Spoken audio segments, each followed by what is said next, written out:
À l'occasion d'Octobre Rose. La star Je vais chercher les gros nez. Comment tu as réussi? Je te l'envoie direct. C'est réaliste, hein. Non mais ils sont bien. Mais merde, c'est la question 3 ça. Bonjour à toutes, c'est Octobre Rose et à l'occasion justement de ce mois très spécial pour les femmes et pour le cancer du sein, je vous présente Kim, que je suis très contente de rencontrer aujourd'hui, qui est une kiné spécialisée dans le cancer du sein et qui va nous parler de plein de choses à savoir justement sur la femme, le cancer du sein et surtout sur la kiné, qu'est-ce qu'on peut faire en kinésithérapie quand on a un cancer du sein, et aussi on va parler de prévention. Alors Kim, du coup, est-ce que tu peux te présenter déjà pour commencer? Oui, bonjour tout le monde, je m'appelle Kim Lunem, je suis kinésithérapeute à Bordeaux. Je suis la vice-présidente du réseau des kinés du sein. Si un jour vous cherchez ou vous avez été opéré ou on parlera, vous avez eu, tu nous expliqueras une mastectomie ou une tumérectomie, vous pouvez aller donc sur le site du RKS, je vous le mettrai en bas de la vidéo, et vous pouvez trouver dans toute la France, c'est ça? Oui, absolument. Un kiné spécialisé pour le cancer du sein. Du coup, si je suis une patiente, je viens d'être opérée, je vais aller voir un kiné, qu'est-ce qu'on va faire pendant ma rééducation? On va essayer de diminuer les douleurs, parce qu'après une chirurgie, forcément, il va y avoir des douleurs. Aussi, essayer de lutter contre cette attitude de protection du sein, parce que forcément, après une opération au niveau du sein ou au niveau de l'aisselle, on a tendance à être en enroulement d'épaule, comme ça, donc on va venir travailler la posture, qu'elles acceptent aussi ce corps qui a été quand même modifié. Donc on va essayer de les réconcilier avec leur corps, avec leurs cicatrices. On va travailler la cicatrice si on a besoin. Surveiller la mobilisation la mobilité de l'épaule. Et alors du coup, moi qui suis pas spécialisée dans le cancer du sein, mais qui ai eu des cours à l'école de kiné il y a quelques années, je ne dirais pas combien, n'est-ce pas?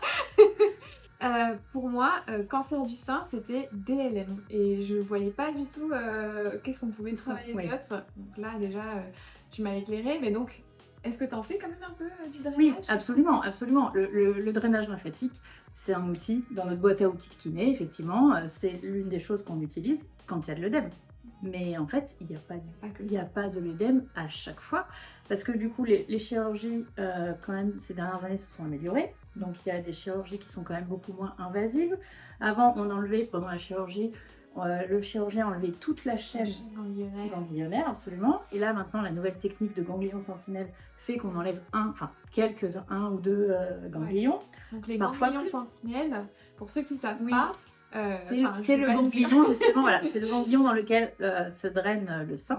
Et voilà.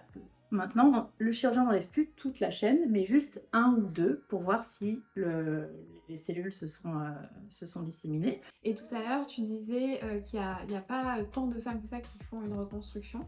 Non. Et elles font aussi de la kiné après avoir eu une reconstruction. Oui, absolument. Et même pour préparer en fait cette reconstruction. Il y a une trentaine de pourcents de femmes qui font une reconstruction.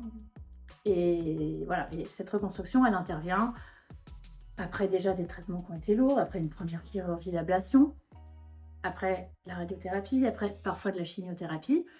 Donc souvent, voilà, au bout de plus d'une année. Donc il faut que ces femmes soient... qu'elles aient encore du courage et de l'énergie pour se lancer dans une reconstruction. Et voilà, en kiné, on prépare aussi. Donc si on résume, on peut consulter un kiné du cancer du sein, qu'on ait eu une ablation totale du sein, ou juste une tumérectomie. Absolument. C'est juste enlever la tumeur et on garde en gros le sein. Et les femmes qui ont donc juste été opérées et qui n'ont pas eu de reconstruction, et les femmes qui ont eu et qui prévoient même une reconstruction. Absolument.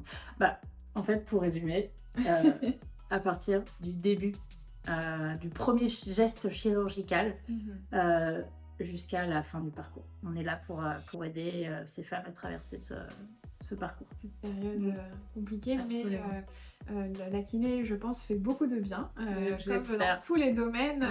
Moi, je crois qu'on est les professionnels que les femmes, elles adorent venir voir. Non, mais c'est vrai qu'on a une place privilégiée. Ça fait du bien. Ouais.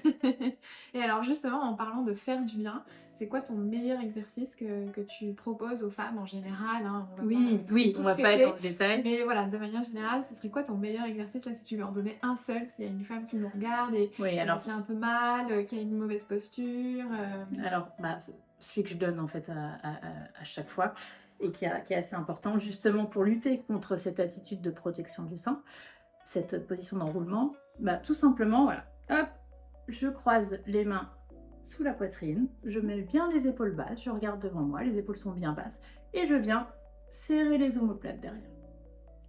Et je relâche. c'est bon pour tout le monde. Voilà, absolument, mais absolument. Voilà, c'est Vous êtes devant cette vidéo, faites-le, vous allez voir. Vous êtes devant votre ordi, hop, faites-le. Donc voilà, je mets de côté comme ça, et on vient serrer les omoplates, et on revient. Vous avez un petit livret, là, qui est justement téléchargeable pour toutes les patientes, qui est téléchargeable gratuitement. Donc bon, après, moi, on l'a en format papier parce que moi, j'aime bien l'offrir à mes patientes la première séance parce qu'il y a plein de petits exercices. Donc vous allez voir, il est téléchargeable sur le site. Vous avez plein de petits exercices à faire, voilà, qu'on a essayé de faire simple et bien expliqué pour vous aider justement à reprendre, à vous remettre en mouvement. Tout ce qu'il faut pour vous accompagner justement les premières semaines. Et votre kiné spécialisé vous guidera aussi. Ouais, mais c'est intéressant d'avoir un support où on a une petite routine. Un jour, on se sent un peu rouillé, tout ça, on sait pas trop quoi faire. On peut feuilleter le petit carnet et se dire allez, je vais faire tel exercice, voilà, comme une routine. Ouais. C'est vrai. Et pour terminer, j'aimerais bien qu'on parle un peu de prévention. Oui. Parce que c'est Octobre Rose et du coup le but c'est de prévenir et j'aimerais bien qu'on puisse expliquer aux femmes comment on peut se palper le sein parce que tout le monde peut le faire, on peut le faire soi-même, mais il faut bien savoir le faire. Le seul moyen de se surveiller, c'est nous face au miroir. Il faut qu'on apprenne nous à se surveiller, il faut qu'on apprenne à nos filles.